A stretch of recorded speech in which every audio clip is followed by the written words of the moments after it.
सांगायचं कारण की आपण सर्व मंडळी, विशेषतः भारतामध्ये आपण राहणारी जी मंडळी आहोत, त्यांचं देव, धर्म, पुण्य, पाप, नियती, जप तप वगैरे गोष्टीकडे आपलं इतकं लक्ष असतं की आपण आपला उत्कर्ष करून घेतला पाहिजे. आपण आपल्या जीवनामध्ये मटेरियल प्रोग्रेस केला पाहिजे, विज्ञानाची कास धरली पाहिजे, याकडे आपलं दुर्लक्ष होतं. देवधर्म अवश्य केला पाहिजे, पण त्याबरोबर विज्ञानाकडे दुर्लक्ष होता कामा नये. आणि विज्ञानाकडे दुर्लक्ष होतं म्हणूनच ते होऊ नये या दृष्टीने मी हा विषय घेतलेला आहे. तुमचा उत्कर्ष तुमच्या हातात. विज्ञान आणि आत्मज्ञान हे दोन्ही गोष्टी महत्त्वाच्या आहेत. विज्ञान अधिक श्रेष्ठ आहे आणि आत्मज्ञान कमी आहे अशातला भाग नाही. विज्ञान आणि आत्मज्ञान दोन्ही श्रेष्ठ आहे आणि दोन्हीची गरज आपल्याला आहे. एखादा पक्षी असतो, त्याला दोन पंख असतात. दोन पंखांनी तो उडू शकतो, आनंदाने विहार करू शकतो. पण एका पक्षाने, एका पंखाने तो उडू शकत नाही आणि प्रयत्न केला तर आपटल्याशिवाय राहत नाही. तसं विज्ञान आणि आत्मज्ञान हे दोन पंख आपल्याला अवश्य पाहिजे, तरच आपल्याला जीवनाच्या गगनात आनंदाने विहार करता येईल, आनंदाने बागडता येईल. आणि म्हणून विज्ञानाचंही महत्त्व आहे आणि आत्मज्ञानाचं महत्त्व आहे.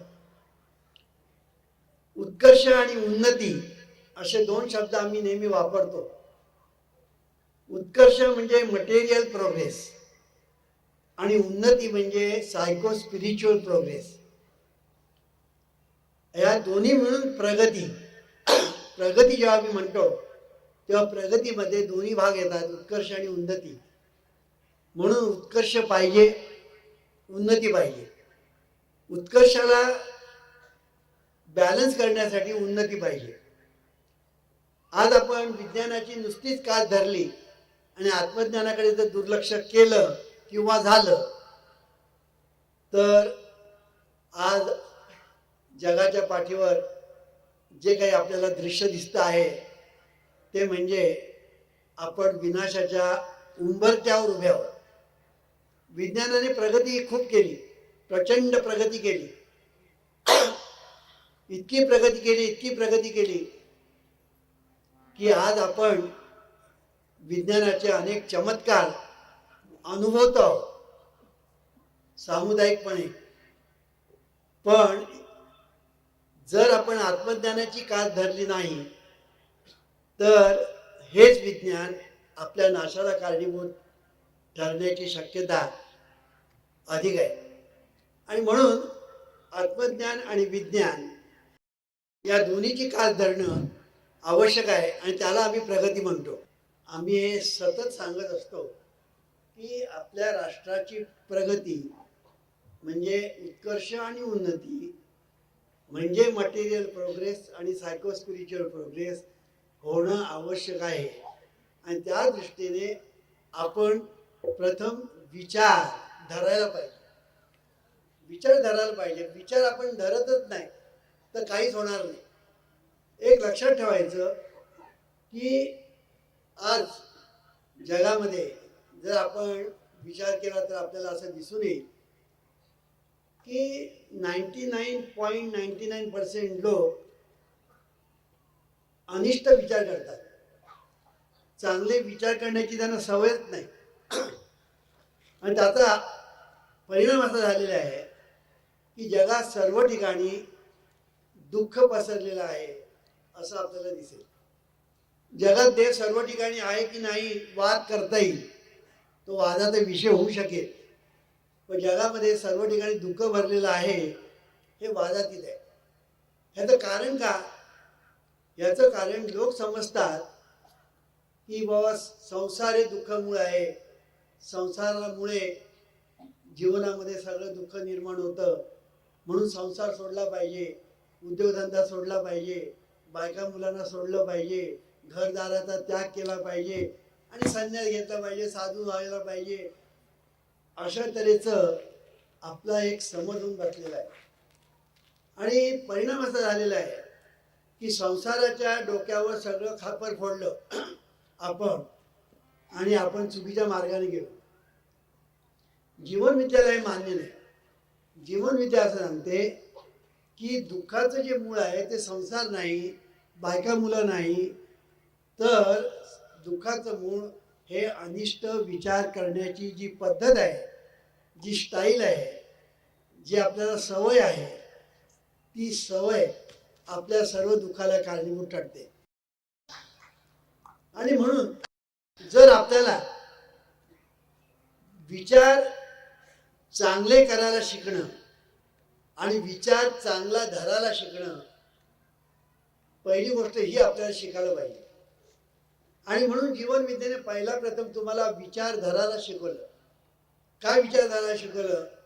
की हे जग सुखी व्हावे आणि आपलं राष्ट्र सर्वार्थाने सर्व राष्ट्रांच्या पुढे जावे, हा विचार मी तुम्हाला धरायला शिकवला. हे मी तुम्हाला म्हणायला शिकवलं, हे मी तुम्हाला गायला शिकवलं. कशासाठी? काही लोक असं म्हणतात, असं म्हणून काय होणार आहे का? काही लोक असं आम्हाला विचारतात, अहो असं म्हणून काय राष्ट्र आपलं काय सर्वार्थाने पुढे जाणार आहे आणि जग काय सुखी होणार आहे? म्हणजे इथे सुद्धा निगेटिव्ह विचार. म्हणजे एखादा चांगला विचार धरायचाच नाही अशी आपल्या लोकांची एक पद्धतच होऊन बसलेली आहे. म्हणून जीवनविद्या असं सांगते की हा विचार अगोदर धरायला शिका की हे जग सुखी व्हावं, आणि दुसरी गोष्ट म्हणजे आपलं राष्ट्र सर्वार्थाने सर्व राष्ट्रांच्या पुढे जावं, हा विचार तुम्ही धरायला शिका. आणि त्याप्रमाणे हे गाणंही म्हणायला शिका. एका इंग्लिश फिलॉसॉफरने असं म्हटलेलं आहे की ज्या राष्ट्रामध्ये लोक काय गुणगुणतात त्यावरून त्या राष्ट्रातले लोक काय दर्जाचे आहेत हे ठरत असतं.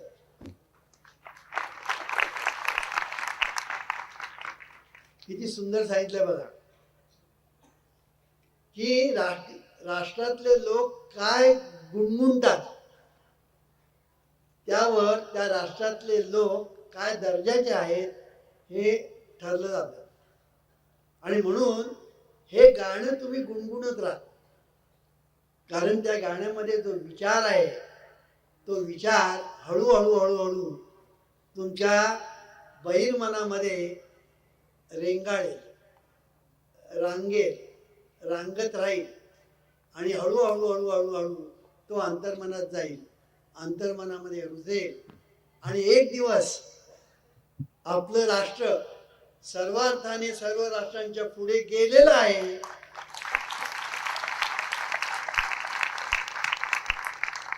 हे तुम्हाला दिसून येईल. आज आम्ही एक गीत किती वर्ष म्हणतोय आणि अलीकडे आपले राष्ट्रपती अब्दुल कलाम हे आपल्याला सांगतायत की 20 पर्यंत हे राष्ट्र आणि सर्व राष्ट्रांच्या पुढे जाईल असं आज राष्ट्रपती सांगतायत. पण हे आम्ही हा विचार कितीतरी वर्ष अगोदर सांगतो आहे, हे लक्षात ठेवा. जीवनविद्येचं हे वैशिष्ट्य आहे की आम्ही जो विचार आधी सांगतो तो नंतर तो स्वीकारला जातो. तुम्हाला आश्चर्य वाटेल की फॅमिली प्लॅनिंग हा जो प्रकार आहे त्याची सुरुवात मी 1953 मध्ये केली होती.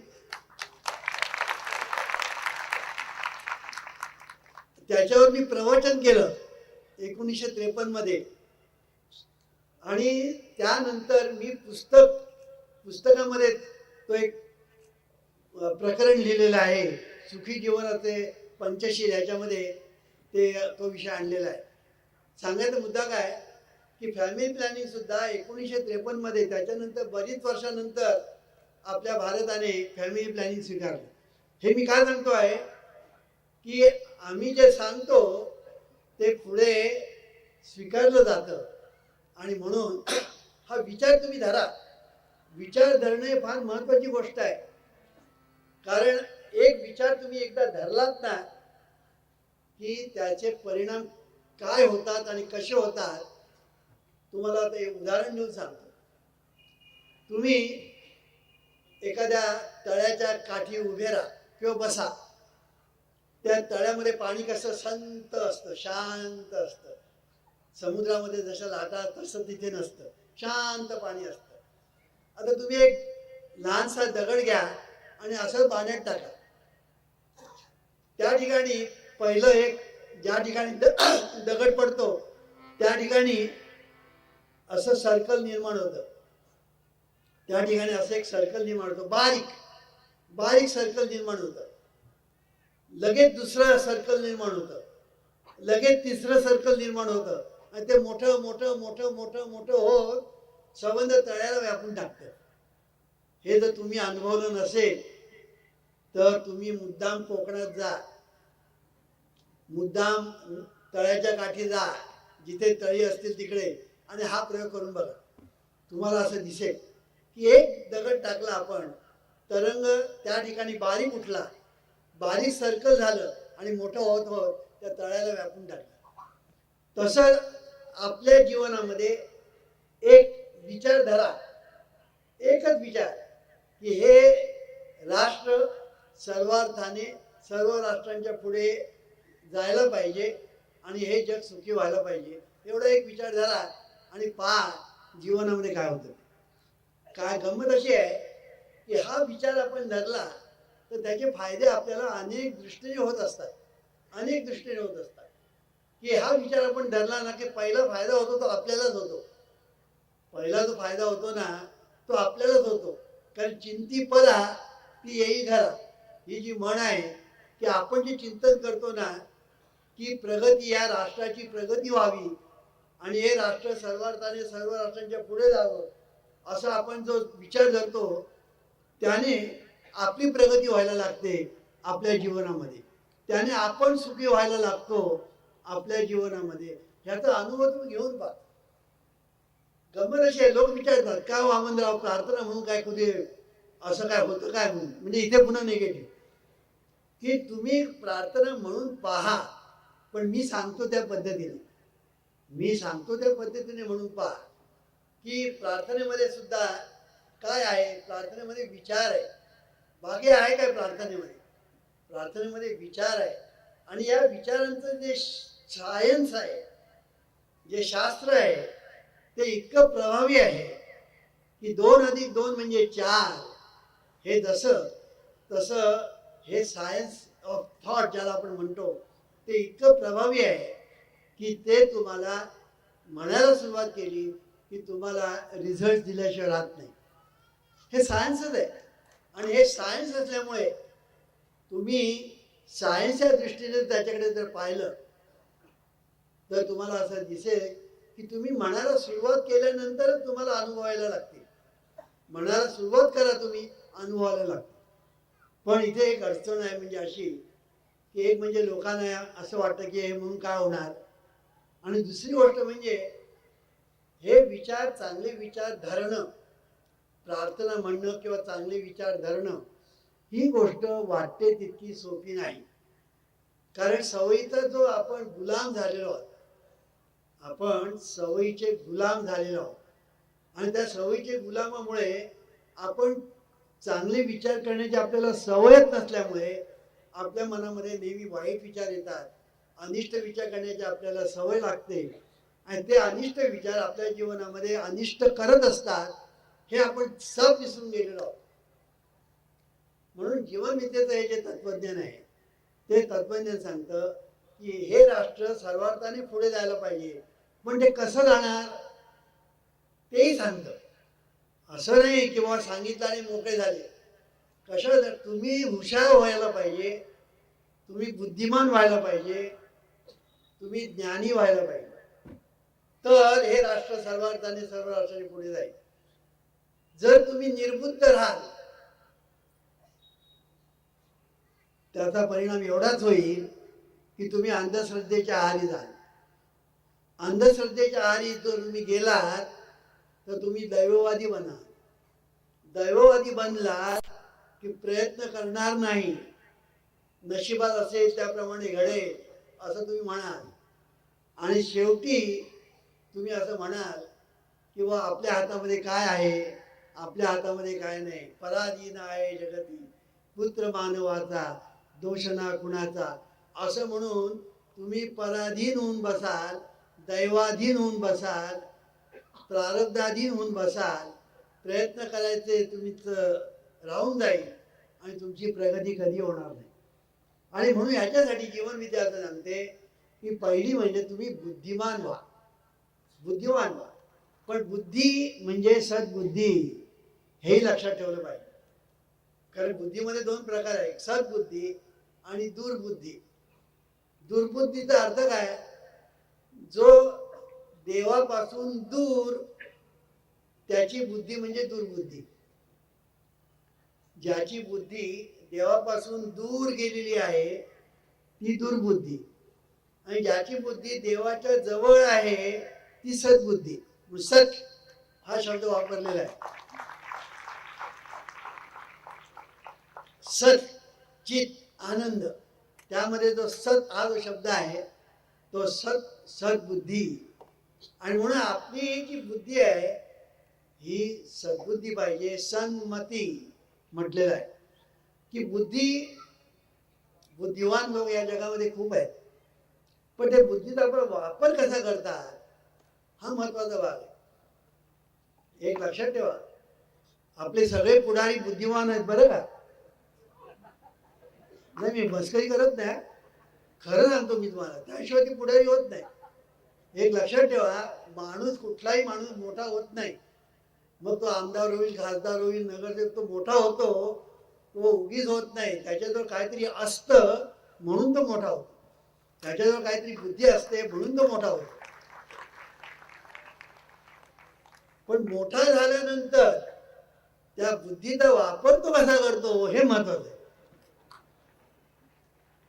या बुद्धीचा वापर जर त्यांनी लोकांच्या कल्याणासाठी केला, लोकांच्या भल्यासाठी केला, राज्याच्या प्रगतीसाठी केला, तर ती बुद्धी सद्बुद्धी, सन्मती. आणि म्हणून बुद्धिमान लोक खूप आहेत. आता चोऱ्या करणारे लोक काही कमी बुद्धिमान असतात? तुम्ही हसू नका. तुम्ही एकदा कोणाचा तरी खिसा कापून बघा आणि जिवंत परत आला की मी तुमचा सत्कार करीन. सोपं काम नाही. कारण खिसा कापताना किती सावधपणा पाहिजे, बुद्धी किती तल्लख पाहिजे, तुमची हात चलाकी किती पाहिजे. ह्या सगळ्या गोष्टी जेव्हा असतील, कारण हजारो लोक असतात आणि त्यांच्या नकळत आणि चोरी करायची, खिशात हात घालून पैसे काढायचे. तुम्हाला मी एक गंमत सांगतो. आमचा एक मित्र आणि आमच्याबरोबर आम्ही श्रीगोंद्याला गेलो होतो आमच्या गुरूंच्याकडे. तर एका आमच्या मित्राने, म्हणजे आमच्या गुरुबंधूने, हा मी जसा सदरा घातला आणि जॅकेट घातलाय ना, त्या सदराच्या आतमध्ये त्यांनी एक सदरा घातलेला, त्याच्या पलीकडे आणखीन एक सदरा घातलेला आणि त्याच्यामध्ये पैसे ठेवलेले. बघा, पैसे कुठे ठेवले त्यांनी? हे जॅकेट पलीकडे, हा सदरा, त्याच्या पलीकडे शर्ट, सदरा त्याच्या पलीकडे तरी पैसे ठेवले. प्रवासामध्ये कापले हो त्याचे. आणि तुम्हाला आश्चर्य वाटेल, हे त्याला कळलं पण नाही. तो जेव्हा पोचला श्रीगोंद्याला तेव्हा त्याला कळलं की अरे आपल्या खिशातले पैसे गेले. मला त्या चोराचं कौतुक वाटलं.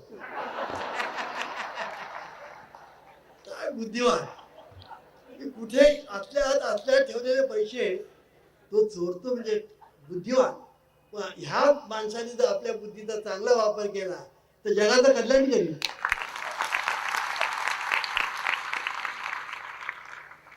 असो सांगायचा मुद्दा असा की तुम्ही बुद्धिमान व्हा, तुम्ही मोठे व्हा, कधी छोटे राहू नका, मोठे व्हा. आणि मोठे होण्यासाठी देवाने तुम्हाला जी बुद्धी दिलेली आहे ना, त्या बुद्धीचा वापर करा. काय असतं, ज्या वस्तूचा आपण वापर करत नाही ना, ती वस्तू गंजून जाते, ती वस्तू गंजून जाते. आता आपल्याकडे तलवार असते बघा, तलवार. ती तलवार कोणी आता ती तलवार म्हणजे फक्त ती ठेवलेली असते कुठेतरी, कळलं की नाही. ते सुद्धा सर्वांच्या घरात नाही. काही लोकांच्या घरामध्ये तलवार म्हणजे घराण्याचे वगैरे जे असतं, तर ते कधी काढतात.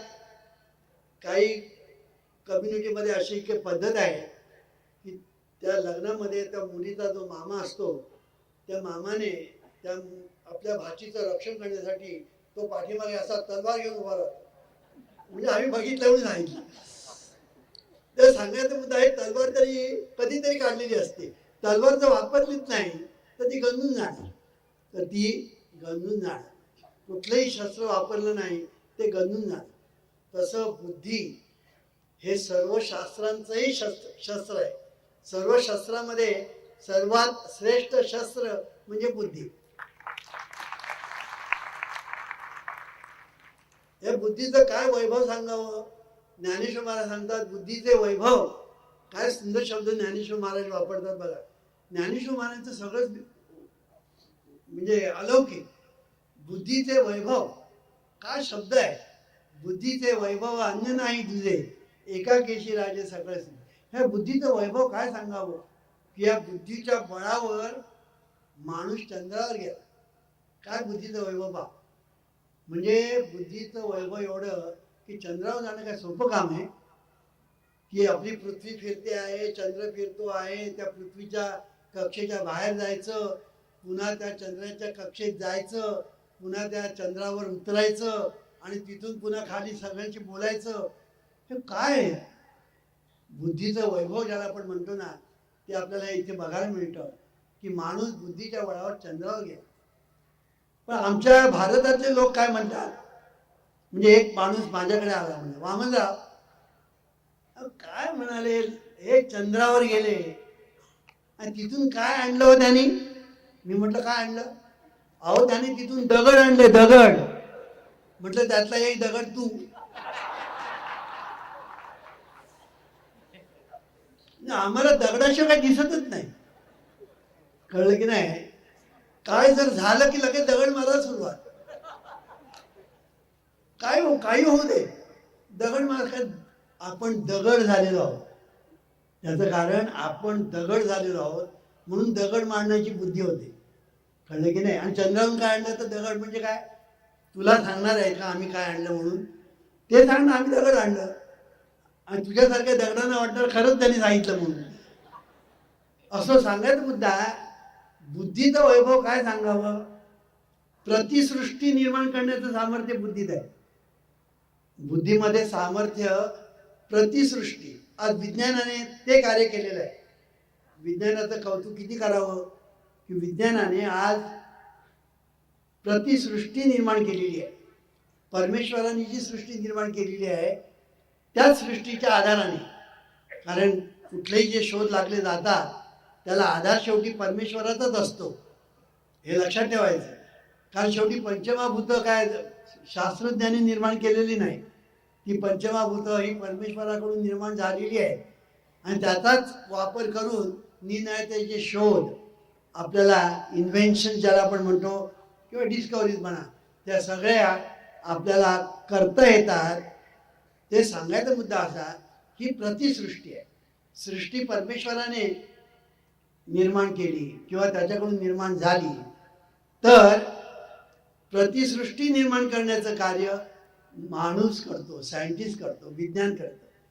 म्हणून विज्ञानाचे हे जे चमत्कार आहेत, आणि हे फालतू बाबा बुवा चमत्कार करतात. आता आमचे लोक किती फालतू आहेत की एखादा हात चलाकीचे चमत्कार करता हो त्याच्या पाठीमागे धावतात. का तर तो चमत्कार करतो, त्यांना असं वाटतं या बुवा बाबांच्या मध्ये एवढं सामर्थ्य आहे की आपल्या संसारातील सर्व दुःख तो नाहीसे करू शकेल, सगळ्या अडचणी दूर करेल. सगळ्या व्याधी दूर करेल असं आपल्या लोकांना वाटतं. म्हणजे किती आपण निर्बुद्ध आहोत बघा. आणि म्हणून हा चलाखीचे चमत्कार जे लोक करतात त्याच्या पाठीमागे लोक धावतात. पण हे जे विज्ञानाने केलेले जे चमत्कार आहे ते जर तुम्ही चमत्कार जर पाहिले तर खरोखर तोंडात बोट घालावं असे चमत्कार आहे. आज मोबाईल बघा, मोबाईल म्हणजे केवढा चमत्कार आहे. तुम्ही कुठेही असा तुम्ही बोलू शकता, कुठेही असा. काय चमत्कार आहे पहा. म्हणून मोबाईल मध्ये मो आणि बाईल असे शब्द आहेत. बाईल, बाईल म्हणजे बायको, हा कोकणी शब्द आहे बाईल. पण आमच्या ज्ञानेश्वर महाराजांनी सुद्धा तो शब्द वापरला आहे, बाईल हा शब्द. किंवा ज्ञानेश्वरीमध्ये सगळ्या भाषा आलेल्या आहेत. तेव्हा बाईल म्हणजे बायको आणि मो म्हणजे मोगाची, कोकणीमध्ये मोगाची म्हणजे लाडकी.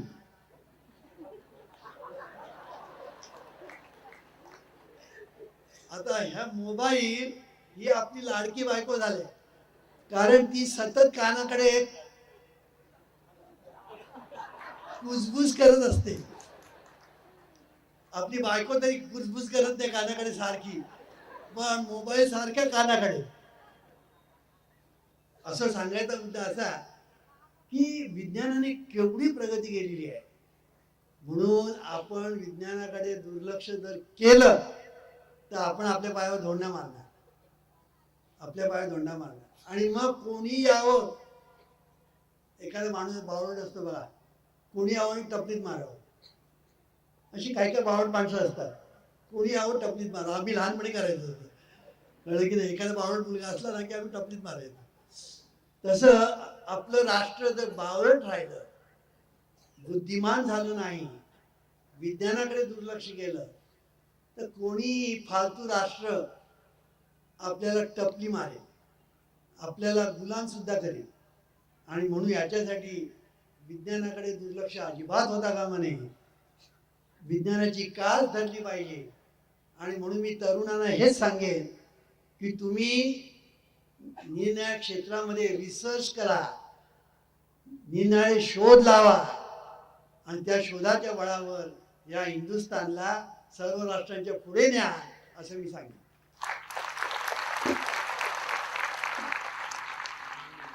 म्हणून बुद्धी महत्वाची.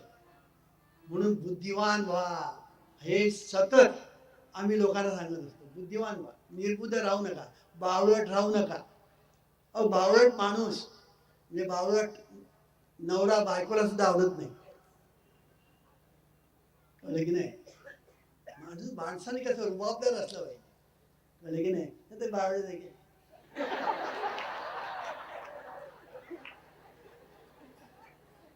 रुबाबदार, कळलं की नाही. एखादा तुम्ही ते महाभारत बघितलं असेल, त्या महाभारतामध्ये आपले कृष्ण अर्जुन कसे चालतात बघा.